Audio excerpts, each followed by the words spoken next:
Hi everybody, welcome back to my channel. So today I'm making elderberry syrup. Elderberry syrup is a really healthy way, a great way to boost your immune system. It has tons of antioxidants in it. It has quercetin in it, which is great for your immune system. It's loaded with vitamins.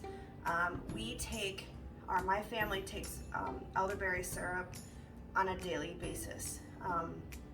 All of my kids take it every day, 2-3 times a day. So I'm going to show you how to make it. It's very easy. What I'm showing you will be enough to make you at the very least a month's worth, depending on how many people are in your family and how many times a day you take it.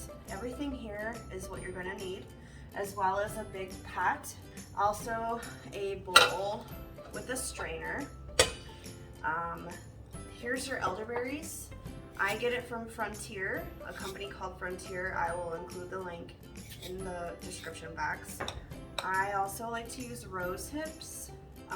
This is also from the same company, and I'll include the link in the description box. This is not mandatory, but rosehips are really good for your immune system as well, and it also has lots of health benefits.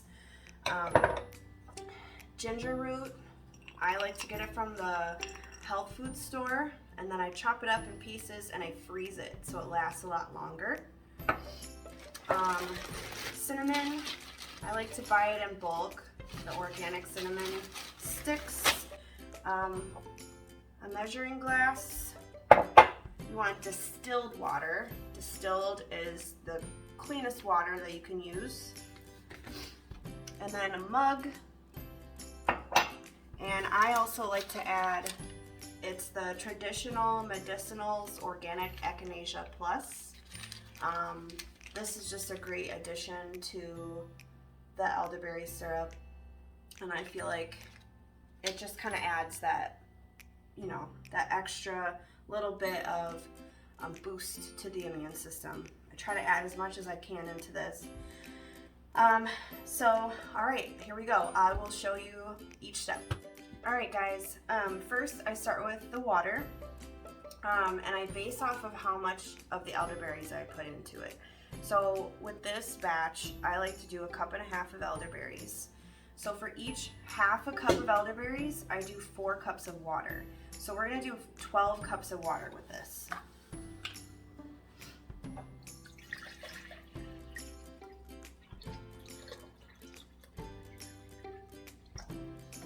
There's 4.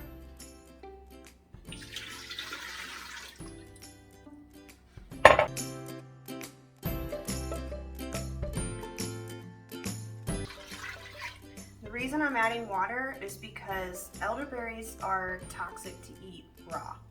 Do not buy elderberries and eat them raw.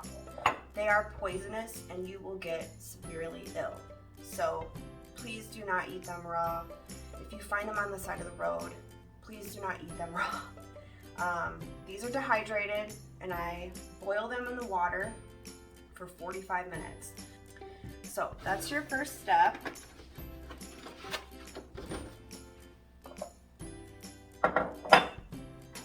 The second step is the elderberries.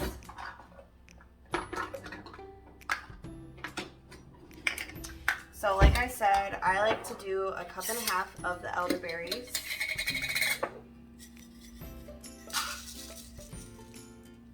Like a heaping cup. 1.5. Okay. And then of the rose hips, I do 1/4 cup.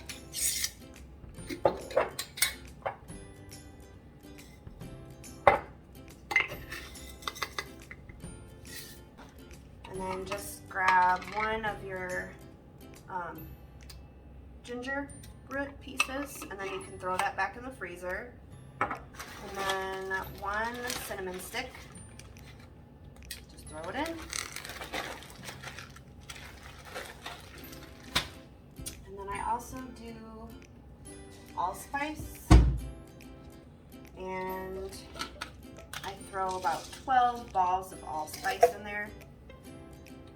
A lot of people use cloves.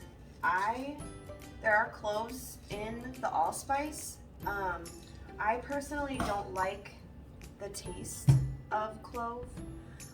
There's a little bit in the allspice, but I personally don't like the flavor of it. Just my personal preference. If you want to add cloves to it, please do. I just personally don't.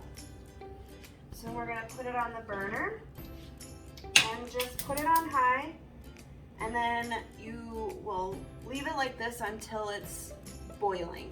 And then once it comes to a boil, you'll reduce it down to a simmer, and you'll let it simmer for 45 minutes at least. If you want to go over for like a full hour, you can. Like I said, it won't hurt. And then just take it off the heat and let it come to room temperature. So once this is done, we'll come back and I'll show you the rest. Okay guys, so while your elderberry is simmering, I like to make the tea so it can steep. The one thing is about elderberry, it's a little bit time consuming because at the end you have to add honey, and you don't want the honey to cook because then it will cook all of the health benefits out of it. So we want to make sure that everything is at room temperature or even colder so that it doesn't cook that honey. So we're gonna let our tea steep for the entire time, and then by the time it's time to add the honey, everything will be cooled down and ready to go. So I have 8 ounces of hot water, and then you just add all 4 of your tea bags in there. And you can do different kinds too. You don't have to get the Echinacea Plus. You can get the Traditional Medicinals comes out with all kinds of different ones. They have ones for colds, they have ones for breathing better, they have ones for sleep. They even have elderberry ones. So you can use whatever you prefer. I just like the Echinacea. So all 4 tea bags in here, and then I will let this steep until we're ready to add the honey at the end. All right guys, so the elderberry is cool, it's down to room temperature. I went and took my son to his football practice, so this has been sitting here for a few hours, so it's nice and cool. The tea is nice and cool. Everything's ready to go. So I have my bowl here with the strainer in it. So everything you're gonna need for this part is your spatula, a cup, your tea, your honey, and a whisk. So I'll move this stuff over.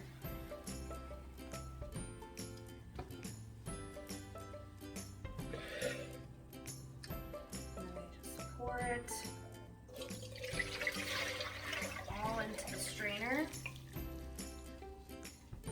And then I try to get all the berries out of the pan.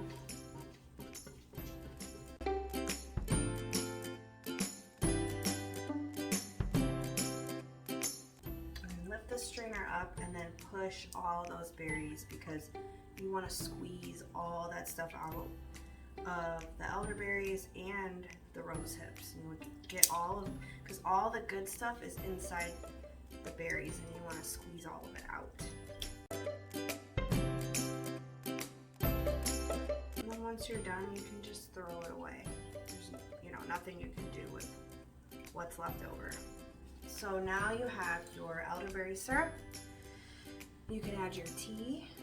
And now with the honey, I did 1.5 cups of elderberries.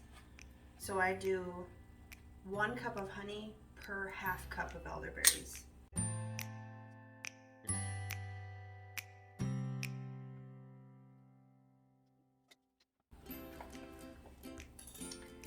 Just whisk until it's all incorporated. And you'll be able to tell that it's all mixed because you won't feel the resistance from the honey at the bottom of the bowl.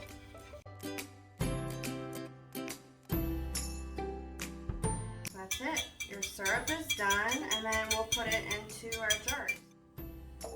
Okay, so we have our mason jars. And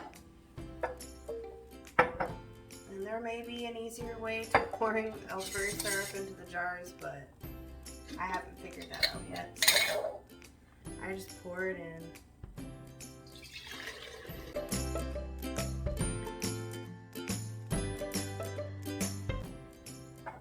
I always keep elderberry in a jar with these lids on them, and I ordered them on Amazon, and I can include the link in the description, but it's super easy. It has a pouring spout on it, and it fits just on the 16-ounce mason jars, so I'll include the link for that. I think I have enough just for an 8-ounce jar.